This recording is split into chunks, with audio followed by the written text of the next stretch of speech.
শুকরিয়া আদায় করতেছি, পুরো হাতিয়াবাসীকে ধন্যবাদ জানাচ্ছি। তারা এমন ভীতিকর পরিস্থিতিতেও কেন্দ্রে গিয়েছে, স্পেশালি নৌবাহিনী, কোস্টগার্ড এবং আমাদের সরকারি রিটার্নিং অফিসার সহ রিটার্নিং অফিসার, পুলিশ, আনসার যারা আইনশৃঙ্খলার দায়িত্বে ছিলেন তাদের সকলকে ধন্যবাদ জানাচ্ছি। সাংবাদিকদেরকেও ধন্যবাদ জানাচ্ছি। মোটামুটি গ্রহণযোগ্য একটি নির্বাচন, সুন্দর একটি নির্বাচন উপহার দেওয়ার জন্য। আরো সুন্দর নির্বাচন আশা করছিলাম, তবে যতটুকু হয়েছে আলহামদুলিল্লাহ। সারা হাতিয়ার মানুষ রাস্তায় নেমে এসেছে। এটা হাতিয়ার মানুষের মুক্তির লড়াই ছিল। হাতিয়ার মানুষ ইনশাল্লাহ মুক্তি পেতে যাচ্ছে। হাতিয়ার জন্য সুদিন আসবে ইনশাল্লাহ। আমার এখন কারা আমাকে ভোট দিয়ে জয়যুক্ত করেছে সেটা বড় ব্যাপার না। আমি এখন পুরো হাতিয়ার প্রতিনিধি।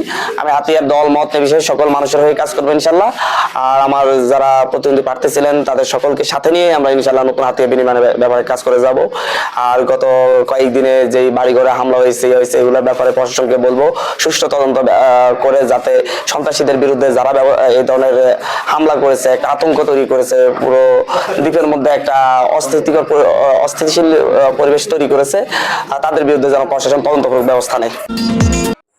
দেশের রাজনৈতিক আপডেট তথ্য পেতে চ্যানেলটি সাবস্ক্রাইব করবেন এবং ভিডিওটি ভালো লাগলে একটি লাইক দিয়ে আপনার মূল্যবান মতামত জানাতে ভুলবেন না।